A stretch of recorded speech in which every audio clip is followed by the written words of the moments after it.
Чингэлтэй дүүргийн 2 дугаар хороо. Чингэлтэй дүүргийн хүүхэд гэр бүлийн хөгжил хамгааллын хэлтэс үзүүлж байна.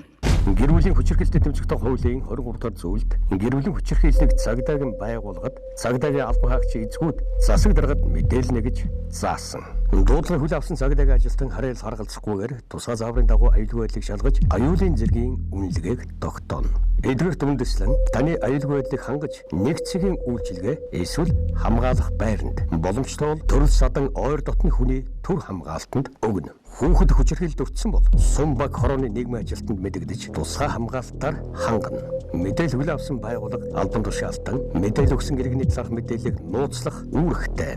Зөрчлийн тухай хууль зааснаар хүчирхийлэгчийг 7-30 хоног баримтлан албадан сургалтанд суулгах шийтгэлтэй.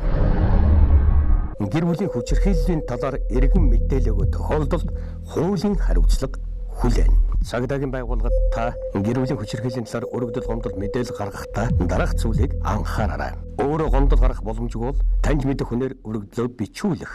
Гомдол бичих боломжгүй бол амар буюу бичилж өгөх. Гэрч хохирогчийн хамгаалалтад тусалцаа шаардлагатай бол түүнийгээ өргөдөлтөд дурдах, хамгаалуулах. Гомдол гаргахдаа сум баг хорооны нийгмийн ажилтан хамтарсан багийн хуульчийн тусалцаа хүсэх эрхтэй. Таны эргэн тойронд гэр бүлийн хүчирхийлэлд өртөж байгаа хэн нэгэн байгаа юм биш үү? Хүчирхийлэлд өртөх эрсдэл байгаа бол та 102, 107, хүүхэд бол 108 дугаарын утсанд дуудлага өгөөрэй. Гэр бүлийн хүчирхийллээс хамтдаа сэргийлье.